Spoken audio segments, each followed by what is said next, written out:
Wolfpack Nation, welcome back to another episode of Tuffy Talk here. We're so excited to have y'all back here. If you haven't seen part one yet, make sure to do that. But also, to even more than that, if you have not seen the Tuffy Talk Live Show from Sunday night, make sure to do that first comes first. Because again, just to kind of get a little bit of background for those who are tuning in for the first time. Basically, what we're doing is we're doing a continuation from our live show, because obviously we spent pretty much the entire live show talking about the State versus UNC football game. But we even still had to cover men's basketball coming off of the Bahamas Invitational.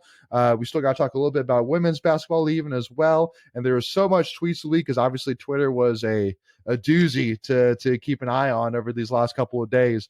So basically what we have been doing and what we're going to do more of in this episode is cover some more tweets of the week. So with that being said, jumping right into this next tweet here, we got this one from Ethan McDowell. It's basically, for those who are listening, a picture of 15 minutes before kickoff, and his comment is that there's a decent amount of NC State red here. And the one thing which I will say, and I know Greg and I were, again, right behind each other, is that I feel like there was a lot more State on our side, Greg, than there was the other side. Because like from what I was seeing, I was seeing some red for sure, but definitely looking at the pictures back, I was like, wow, there's a lot of red on the NC State side of the field for sure. Yeah. So and you obviously brought up even a great point, Greg, as well, about the or maybe it was making about the stadium, how all the seats are blue. So it's kind of tough to tell, sometimes which seats are actually have fans in it, which ones don't. But yeah, it was a half decent crowd for sure. But again, I mean, I feel like that for NC State UNC, that I know that obviously this was the holiday weekend with Thanksgiving, all that jazz, but thinking back on it, I can't remember pretty much any NC State UNC game at NC State that was not just shoulder to shoulder. I mean, the whole way across. I mean, it's just that big for us, which obviously maybe it's not for UNC, but thoughts here, y'all? Well, go ahead, Greg. No, the only thing I have to say is, look, for a road game, I didn't find it intimidating at all. Like, it wasn't loud. It was loud occasionally on third down. So for us as a road team, look, I wasn't on the field, and I'm not hearing call signals and all that. But I mean, we could talk normal to each other. Yeah, it's true. It's true. But I didn't feel like it was it didn't feel like a road game where we were at a disadvantage. Yeah, I'd agree with that. Yeah. And I think that just comes from, first possession, our defense stopped them 3 and out, and then the next possession we scored in 3 plays. And that was it. That's the way you do it, right? The crowd noise, yeah. Exactly. Yeah, I'm looking here. I can tell you what, though, maybe you guys say it was had decent crowd, but I'll tell you what, that's pretty stereotypical UNC football right there. I mean, that's bad, and they want you to think. I know the whole adding in the blue seats was to, take away the bad aesthetics of the aluminum bleachers seats, but man, you can still see that's bad. That's just, you can tell there's enough people missing there. You can see where they're sitting. I mean, that's pretty poor showing there. 15 minutes before kickoff. I'm gonna say this too. I know it's not this bad. But kind of where it kind of comes across to me, just to State fans, when State fans don't come back in around halftime, to be honest with you. Sure. I don't want to, get too salty in that regard, but that it doesn't look that bad. But there are spots where it can, and that's coming out of halftime for State, and that's not usually not kickoff or any other quarter of the game. But obviously we make fun of UNC about that, and it leaves an impression to people, and I bet you makes an impression to recruits. Even more so. It makes an impression. Yeah. Well, I get your going with that, Greg. Yeah, they're still going to go there because it's Jordan brand. Right. Yeah, no. So I love when, and I know you're just making the comment about, well, they moved the aluminum for aesthetics. I'm telling you right now, they removed them because they weren't selling them. If you're selling those seats, there's no way you take those out. That's 8,000 seats. More. That's a great point. Like money. Like Notre Dame ain't taking out their aluminum seats. Right. No. Bit more. They can sell more tickets to fit in those seats. Which because the beautiful thing too with aluminum seats is that you can basically make a seat like 3 to 4 inches wide and be like, that's your seat. Because how many times have you looked down at an aluminum seat being like, how am I supposed to fit here between two people? Like, that's not going to happen. But it's like fun story. But to them, they're like, I don't care. Sit there. I'm making money off you. Go. For years, we didn't buy the chairback set at Carter Finley. But when we didn't, you're right. Our seat was this. But now that I have a chairback, it's this big. Yeah. And so, all right, you got me, Wolfpack Club. I'm in for $150 every year for my chairback, because if not, I'm sitting on 3 inches instead of 7 inches. Exactly. And then you're trying to figure out, like, am I supposed to sit on the number? Am I supposed to sit beside the number? Like, what is that? Yeah. So, exactly. So moving on to our next tweet here, got to give a shout out to our man, the myth, the legend, once again, Chris Dunn, who I think every single possibility, every single chance an opportunity comes up to give Chris Dunn every props he can, he deserves it. No doubt about it. No ifs, ands, or buts about it. The amount of adversity this guy has been through in his in-state career, and to come out absolutely on top, only missing 1 field goal all season, looking like an absolute home run for the Lou Groza Award. I would be absolutely shocked for sure if it was Hula Bowl invitee. Yeah, exactly. Right. So I saw that. Yeah, but here's my thing. He's on point something out too that I'm going to call some of the people out about here. They made a huge deal about this. Made a big bit when Travis Etienne won it, right? It was a big deal about it. They're kind of giving Chris Dunn some credit here, but it was the fact that it was in my running back, and I can kind of get that. Kickers usually are your leading scorers, but I thought Travis Etienne got a lot more recognition because it was Clemson, right? Yeah, but think about it. It takes 2 field goals to equal 1 touchdown. Yeah, that's true. Yeah, I know. But you get what I'm saying? A lot of times kickers are the ones who are leading, scorers at their school. So. But again, so let's pump the brakes here. Remember, Etienne, basically had a year and a half of extra playing because of all those playoff games that they played in, right? That's true. So let's compare it. And Grant Dunn did have his COVID year. So if you put it on the same level, they played I would still say Etienne played more games than Dunn. Mm-hmm. Well, and again, too, it just comes down to at the end of the day, just give respect. And I mean, because you could always play the game of the what ifs, like what if Ted Brown's records also included bowl games, like etc. Yeah. But it's it's kind of like the LeBron Jordan debate. It's like, well, that's not a debate. Very different. Well, but for some it's not. For some it is. But then it's like you could go down a rabbit hole talking about that for ages. But at the end of the day, the point being, Chris Dunn, the GOAT, greatest in-state kicker of all time, and I mean, obviously being the leading scorer in AC history, maybe up there in conversation for ACC. Just saying, not saying he is, just saying he's in the conversation. That's all I'm saying there. Yeah, gotta be. So moving on to our next tweet here, got to give a shout at JJ with 2 J's says, wins over ranked teams, giving Jack Chambers 1, MJ Morris 1, Ben Finley 1, Drake May 0.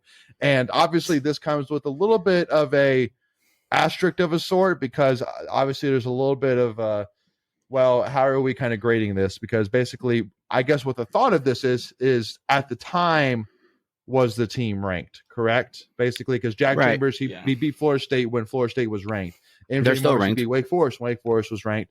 Yep. Ben Finley, he beat UNC, and they're ranked. Drake May hasn't beaten anybody that was ranked at the time, because he beat Wake Forest, but he beat Wake Forest when they weren't ranked anymore. And he beat Notre Dame too. So, oh no, he lost Notre Dame. Excuse me. Yep. I corrected myself. So. But still, point being, again, there's a couple different other tweets that basically say the same story here. But, I mean, got to give a shout out here. I mean, to me, the coaching staff, I mean, what they've done this year, and because I think it was even Riley Williams from IPS, I saw a tweet saying it, that the fact that he won 8 games this year with 4 different quarterbacks. I mean, I couldn't. Tweet of the week too. Well, it will be. It will be. Yeah. It will come up here. But I just want to go ahead and bring that up. That to me, I would love to know the how many teams played with 4 quarterbacks and had a winning season. I feel like that's probably not many ever. Teams. I would like to know ever how much ever. Agreed. ACC Network put out a tweet saying it's the first time it's happened in at least 15 years. Yeah, I don't know if they just didn't go back further than 15 years, but it's at least 15 years. Yeah. At least, for sure. Yeah, I mean, it's got to be maybe on 1 or 2 hands, maybe ever. Yeah, like it's got to be rare. That's on one. It's like not like just playing 4 quarterbacks in a season is rare. To have 4 of them get wins, like And particularly have to start with them. Let me point that out too. Have to start with them. And to play, I mean, again, relatively tough schedule. Again, I mean, Florida State, Wake Forest, UNC, Well, Clemson. Here's my question. TCU. And I kind of think I know the answer to this, but like, what does Dave Doran have to do to win ACC Coach of the Year? I think win a championship? I don't think so, because Mike Elko is being considered for Coach of the Year, and he's not going to win any championship this year. Cutcliffe did the same. He's won. Right. Yeah. So that's not really it. Is it? I don't know. I mean, you would think the reason why people are saying Mike Elko should get it is, to me, the same reasons, if not more so, why Dave Doran should get it. Like, he's having to outperform what he has given his players on his, that are starting. And I think, or maybe it's on a roster thing, but when you're down players, that's kind of like this, comparing apples to apples a little bit, I would say. So, it just goes to more. You have to coach harder when you don't have your star players, right? Is it expectations? Like, is Duke expected to do so little that you had a winning season your first year? Yeah. Oh, wow, that's the bar. Should win it. I mean, if Georgia Tech next year the coach comes in as 7-5, does he get, Coach of the Year?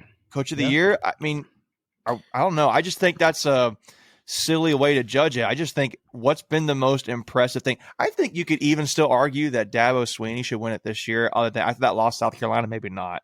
But I was thinking if he had won that game, I was thinking managing and balancing the DJ Uiagalelei. I say if he puts Cade in and wins with Cade, then probably. Yeah. I mean, he had to balance that to some degree, but maybe not him. I don't know. I just don't see. You could run on the list. It's not the guy at UVA. It's not the coach at Virginia Tech. It's not Georgia Tech. It's more likely Elko. I would say this too. Would it be Mike Norvell? I was just thinking Norvell. Yeah, he's a fair option too. It's not Cristobal at Miami. It's not Dino Babers. Well, I guess the thought is in the kind of, because yes, I mean, if Doran didn't win the AC Coach of the Year back in 2020 and they gave it to Brian Kelly instead, it's going to take him basically winning a championship to do it. I am going to add this in here. I'm going to add this in here real quick. 1 second. Would Mac Brown be considered, if they had not lost to State on Georgia Tech, I think he would have won it, because he just totally went from no wins on the road to won every road game, right? So that's a big compliment. And again, low expectations.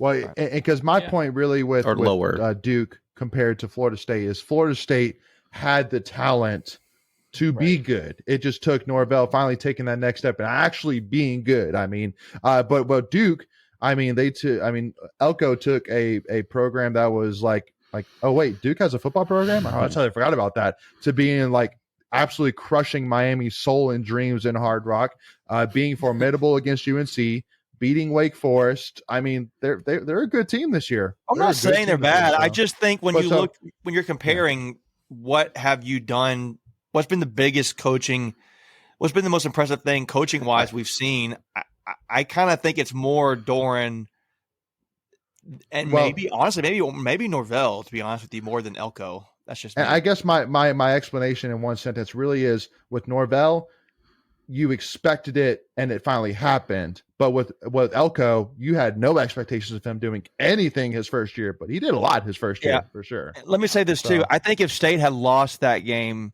with Ben Finley, it would have been respectable. Okay, you didn't have I think the fact that he still won that game, I think that's what's going to maybe help him a lot. Well, obviously it's not going to hurt him, but I think that's what legitimizes his case for Coach of the Year candidate.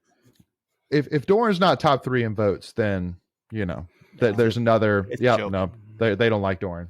I mean, it should be Norvell, Elko, and Doran should be in the top 3. I think if he just didn't lose that BC game, I think it would have a much better argument there. Because then at that point you would have been 9-3 with all 3 losses on the road to ranked teams. But that lost to BC stuff. So true. All right, moving on to our next tweet here from Pack Report. Our State, baby. So for those listening, it's a graphic saying In-State has beat Carolina 2 years in a row, 5 years out of the last 7. So just once again, I mean, and I think we'll kind of even talk a little bit here too about the winning the state championship as well, and how Doran, made it very clear like this is going to be a huge piece even for recruiting as well. Obviously, being able to say like, we were the best team definitively in the state of North Carolina this year because we beat all three teams, and obviously, we didn't get a chance to play App State, which obviously, maybe that would have been the deciding factor, No, well, I'm more giving App State a hard time because they were all like, they're the best team in NC. Yeah. And then we beat Texas A&M. Give me a break. So not even going to a bowl game. So, yeah. No. And Luke comes like, NC don't want to come up the mountain and face us. We're literally playing you guys. We just announced a home series. Yeah. Is that 24 or 20? Yeah. So I'm pulling this up, right? 25. We can really claim a state championship. We play East Carolina, App State, Campbell, Duke, Carolina. Wow. So no only no Wake Forest that year, but that's pretty darn close. That's pretty darn close. Yeah. I thought it was 25, but yeah, that's an impressive North Carolina that's actually schedule. A really fun schedule. I like that. Dude, you know how many games you can go to and not leave the state of North Carolina? I mean, that's crazy. And I'm gonna make a side note. So, it's not the same as what you're saying. I want to broaden it. Next year's road game schedule, guys, for state fans, it's easy, very, very drivable. Easy. I mean, minus UConn, right? But at UVA, at Virginia Tech, at Duke, and at Wake Forest. Are we playing at Clemson? No, they're at state. Clemson will be at home. Yeah, I didn't know if it's because you're getting rid of divisions, if that just kind of changes it this upcoming year. It screws it a little bit, but not in that regard this time around. See what I'm saying? Like UVA, Virginia Tech, Duke, right down the road, and Wake Forest. That's nothing. It's like the furthest drive is Virginia Tech in that regard, and that's 3.5 hours from Raleigh. So. Yep, absolutely. So again, y'all, it's exciting. Again, we'll definitely put that in the cap for sure. Go ahead. That's a sick picture. No, Devin Carter was a man among boys that game. I think it was Chuck Coates who had the picture on his Facebook page where there's the stiff arm like of Devin Carter and the dude's just like flying back in the air. Like that is one. Whoever grabbed that photo, that's a great shot. And then the second play of NC State's first drive, and Storm Duck and the commentators say, "Oh, Storm Duck fell over," and you watch that. Devin Carter never laid a finger on him. He just got his ankles broke. Simple as that. So that's all we're saying on that. Moving on to our next tweet here. So this one I feel bad a little bit just because it's a young girl here, so I feel bad. I know she obviously didn't know she was going to be on a worldwide meme, but now she's right up there with the Villanova Piccolo player. Yeah. She's right up there. We need to make like a montage anytime State breaks another team's heart, just to continue to add them to like the collection of. This needs to be a big head at the basketball games. That would be. I like it. Layton's trying to be nice, and he feels bad. Well, again, I do feel bad for a little bit. It's hilarious. I know. I'm kidding. But yeah, walk it off, girl. Walk it off. Rub some dirt on it. Walk it off. Not really. All right, moving on to our next tweet here. So this one is kind of a little bit of a doozy here, so we're going to kind of walk you through it here a little bit. But this is a tweet from @David Hale David Hale Joint. And it's basically a list of the most wins versus bowl eligible FBS opponents. And it has TCU at 8, UGA at 6, 7, NC State at 6. And among the other teams at 6 include Michigan, Ohio State, LSU, Tennessee. And then he also has another list of the most wins versus 7+ win FBS teams. So meaning FBS teams that have won 7 games or more. Mm-hmm. And there's a list that includes NC State. But included on there is Clemson, Michigan, Ohio State, Louisville, even TCU, and Georgia. So I want to jump in here. Go for it. Another reason. This is probably another really good argument why Dave Doran should win Coach of the Year this year. I mean, I don't see. We talk about Duke and Florida State. I don't see those guys on this right here. Do you? Yeah. I mean, it's just, to me, it's just like a thing where this is just clear-cut, more evidence that State's, outperformed what they did with giving 4 different quarterbacks, and it blows my mind that he's probably not going to win this year. But and then when we talk about those 4 quarterbacks, right? Like obviously you had Devin Leary, ACC preseason favorite of the year, But then you brought in Jack Chambers, who came in during the summer. You bring in MJ Morris as a true freshman, comes in during the summer. And then you have four-string Ben Finley, who had no reps. So if you look at it from that perspective, you only had 2 quarterbacks that went through your spring ball. So the mere fact that they picked up the offense and performed at the level they did is a testament to the coaching staff and not only getting your players prepared, but then setting them up for success. Yeah, I totally agree with that. Absolutely. Absolutely. So now moving on to our next tweet here from the GOAT himself, Sky McCreary, who basically, for those listening in, basically he took the quote from Drake May about, people who go to state, just, couldn't go to couldn't get into Carolina or whatever the exact quote was, and basically blacked out some of the words. So basically the quote said, people who go to state beat Carolina. And I love it. Again, it just, he should never. Drake May should never have said that quote. I mean, that's just waiting to eat your crow, man. Well, and I think because again, obviously, the story about that quote was more of what happened afterwards, where the athletic director made Drake May apologize, blah, shut blah, it down, and I was just like every other state fan, was like, I mean, I have no it didn't offend me what you were saying, whatsoever, whatever. It was just more like, hey, listen, man, you just opened up the can of worms. That's all I'm saying, man. So just. Before we continue, I want to take a quick second to tell you about our sponsor, Flatlands Jessup Insurance Group, that has your whole world covered, with agents in 5 offices throughout eastern North Carolina to help you decide how much coverage you need, offering policies for home and auto, recreational vehicles, commercial, crop, health, life, and employee benefits. They are able to combine options to find a comprehensive solution that works for you. Flatlands Jessup protects the things you love so you can spend less time worrying and more time enjoying them. Find them on Facebook and Instagram at Flatlands Jessup. You can also visit their webpage at www.flatlandsjessup.com. So please make sure to go and check them out. I'm going to add this too. I remember Joe Giglio saying during that too, he said, you shouldn't apologize. You should apologize. Yeah. It's a rivalry. That was his argument, right? And then now he's getting on NC State for playing the flag. Guys, act like you've been there before. I mean, there's a double standard here, right? And then we'll take it even to another step, and it's not football related, but you got Courtney Banghart from the women's basketball team just throwing more fuel on the fire. So what do you want us to do? Just step back and idle and just let us take it? No. If you're gonna dish it, you better be able to receive it. Yeah. Well, and one thing which I do gotta say about Drake May and Courtney Banghart, the one thing that they both have in common, they both lost to us. They both haven't done crap against us. So exactly. I have one more note here. I will say this. I kind of said it going back to when he originally said that quote. I agree. I don't think he should apologize. Again, it's a rivalry thing. Should who was it? Cyrus Fagan apologize for playing the flag at center field? No. Yeah. I don't think Drake May should apologize. I think that was kind of a little overdone. Again, it's a rivalry game. It should be a little fiery and fun, as long as it's not violent. Like you said with Michigan State. Yeah, you're threatening somebody's life or something like that.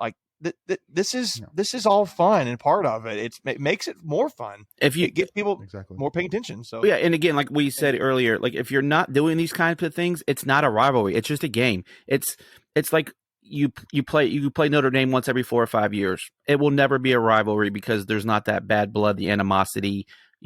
Because it just goes so deep. You have the split families, like in your house, Macon. You have moms and sisters that went to Carolina and dads and brothers that went to state. That's what makes it the rivalry. It's so much deeper than just what happens on the field or the court. It's in the community. It's in the houses. It's in the churches. It's in the workplace. That's what makes it a rivalry. Mm-hmm. Amen. Couldn't have said it better myself, Greg. Love it. The other funny thing about his quote is that the only reason he probably got into Carolina is because he played football, or his family, right? His legacy, yeah, his legacy as well. That probably helped a little bit too. I'm another side note thing. I'm gonna kind of give not a compliment here to the Mays. I'm not saying that, but I got it. Can you think about how much that family means to Carolina? A ton. Think about that. Luke May hitting those shots in the Final Four. Drake May he hasn't won that, he has that.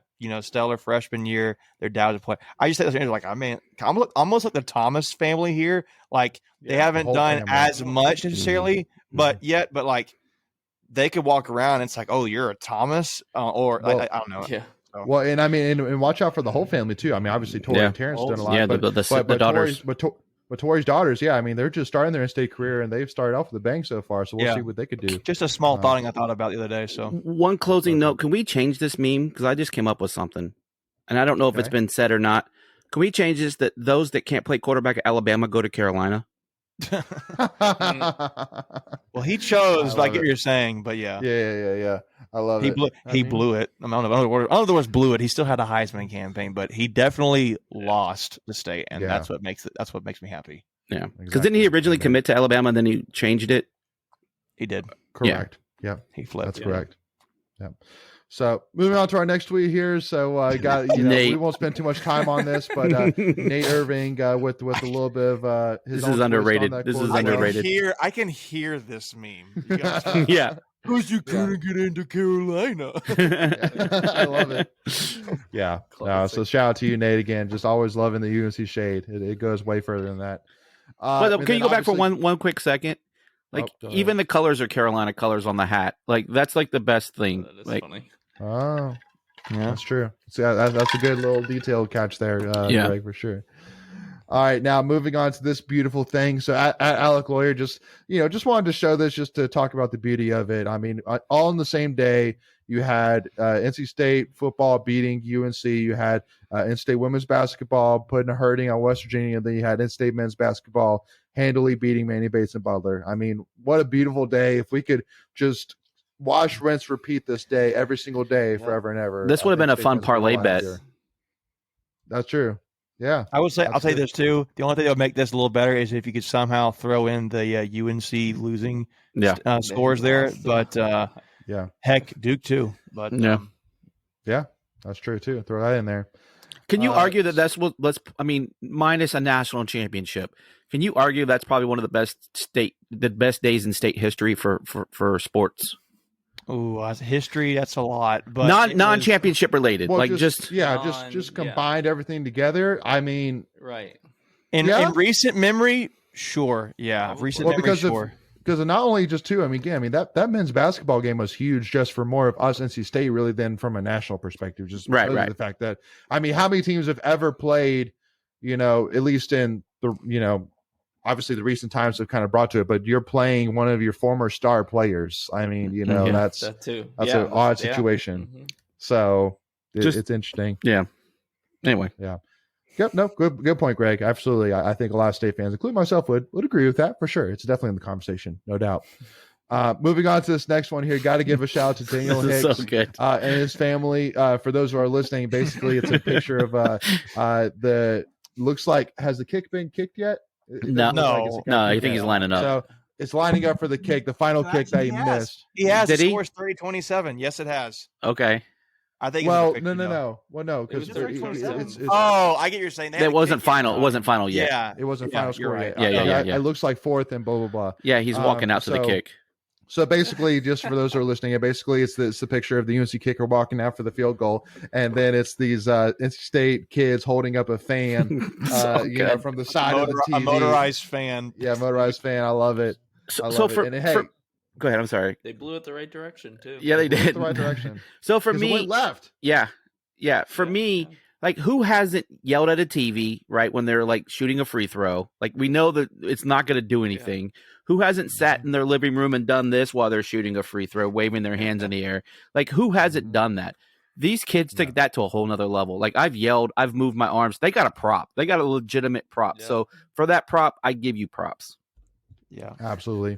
So going to kind of breeze through here a little bit here, but this is one that I wanted to kind of we have two more, this one and one more that I wanted to show here, but this one in particular from David Hill Joint that I wanted to give a shout out again to our NC State defense that deserves all the credit and then some. It's crazy to me. Like, it's almost a pinch me moment that I think back to 2017, 2018, a little bit earlier, where like just our pass defense was just non-existent. You might as well not even had cornerbacks and nickelbacks out there. And that's not any disrespect towards any of the players on that team, but just stats are stats. Just unfortunately, we just could not stop the pass to save our life. And then now here we are, where not only are we pretty much sound across the board. I mean, again, we are one of only 3 teams in the ACC during the playoff era that have allowed 30 points or less in every single regular season game. No, not to allow 30.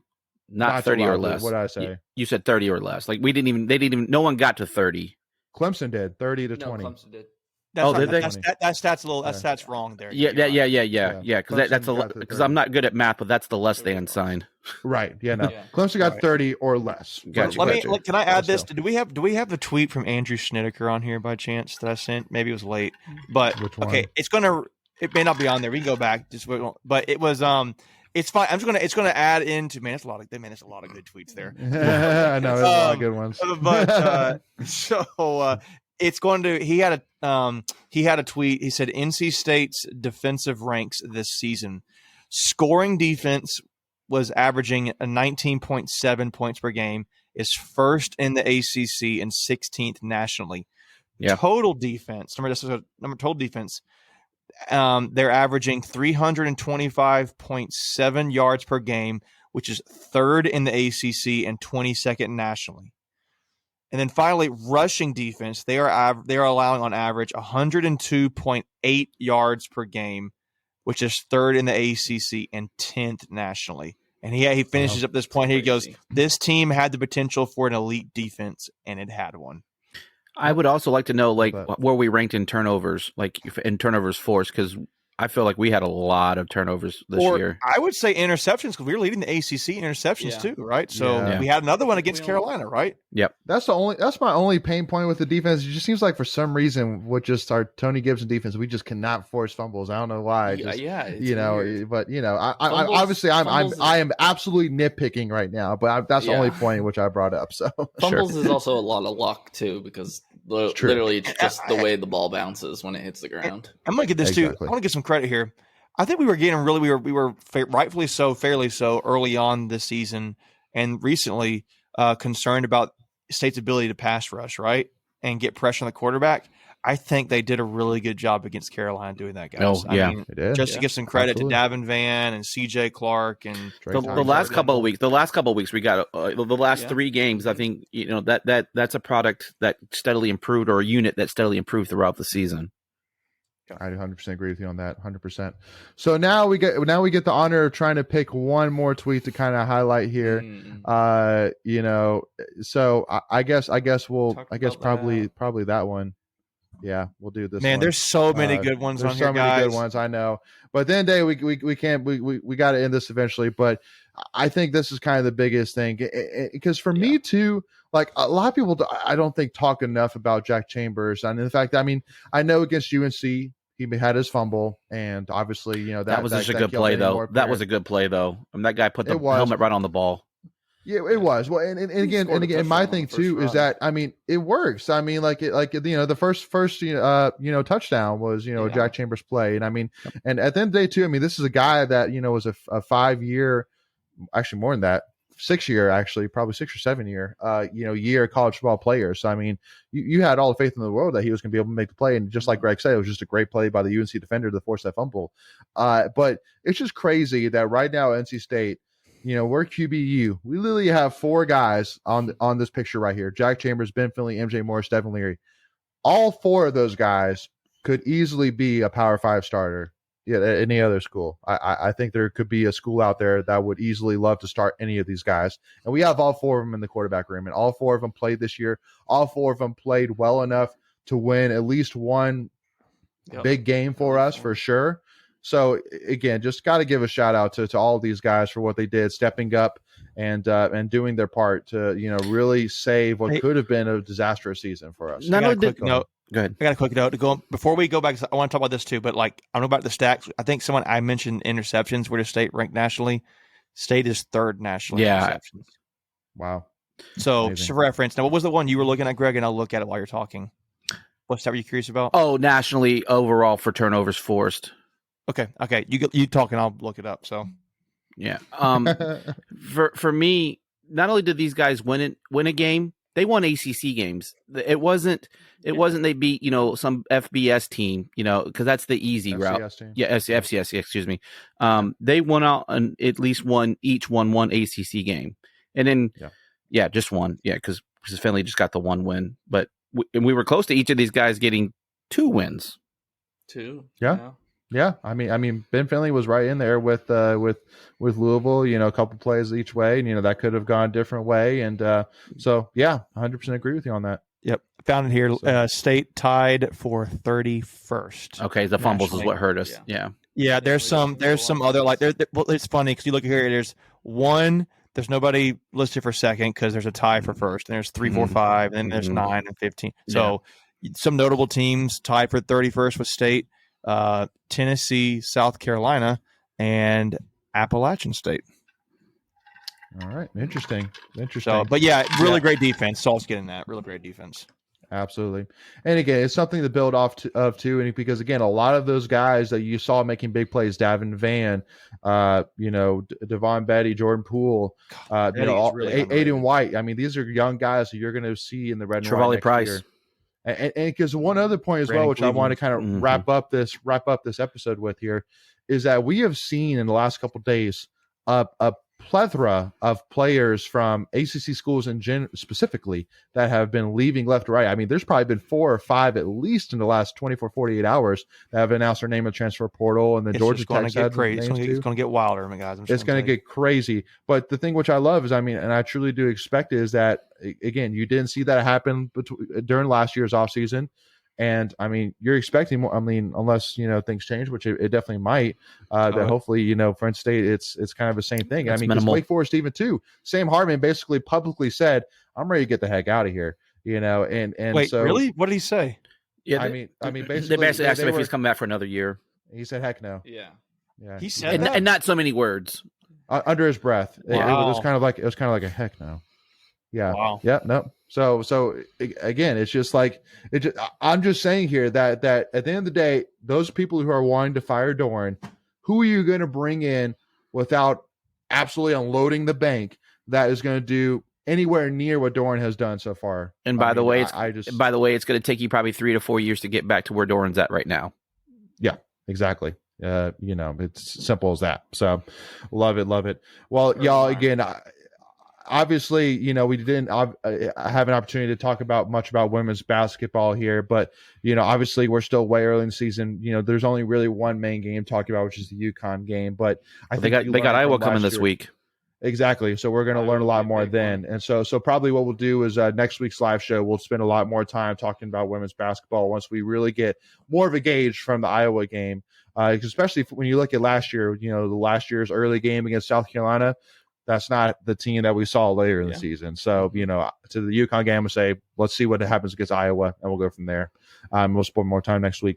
Any other last comments? I know we obviously talked a lot, guys, about men's basketball and football here versus UNC, but any last comments on it?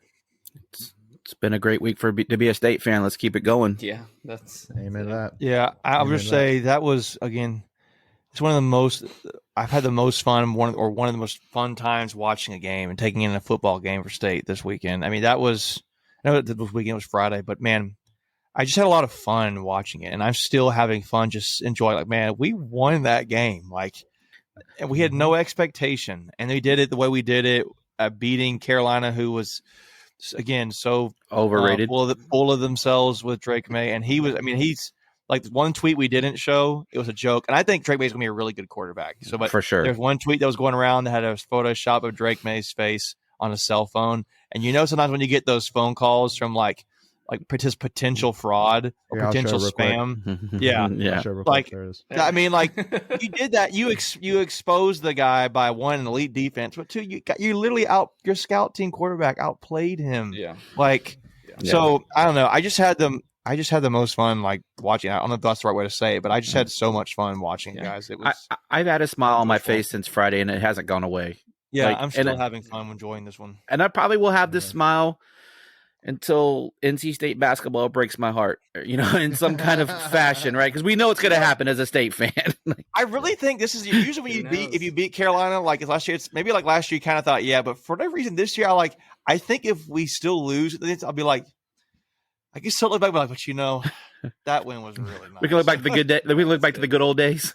Yeah, I don't know. That's just the way I feel about it. Just a really, really fun win in this rivalry series. Yeah, well, and hey, just we, the beautiful thing in basketball. See, the beautiful, which I think I love in football, which is, I know Deion Sanders, when talking about NFL, is saying the one thing he loves about the NFL is that unlike in NBA, NHL, where you have basically a best of 7 series in the playoffs, you get one chance and one chance only. If it happens, it happens. If you lose, you go home. Simple as that. You don't have another opportunity. Same thing with football. Hey, you get one shot only. But with basketball, you get at least 2 chances at UNC. So, so for basketball, the beautiful thing is you get 2 chances. If you get us one of them, that's a great year. This is the first time, and we'll wrap it real quick. This is the first time I've ever gone to UNC basketball. So I'm pretty excited about that at PNC. Yeah. It always falls in the middle of the week. So let me tell you, it's awesome. If State's playing well, it's awesome. I think we got a chance at them this year, for real. They've been exposed a little bit. And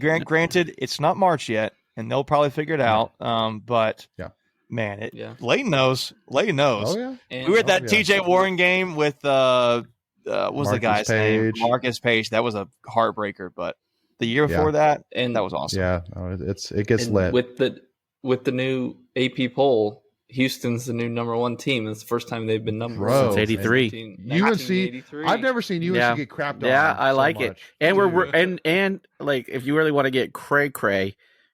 2023 is the next championship, and that's 40. So I don't know.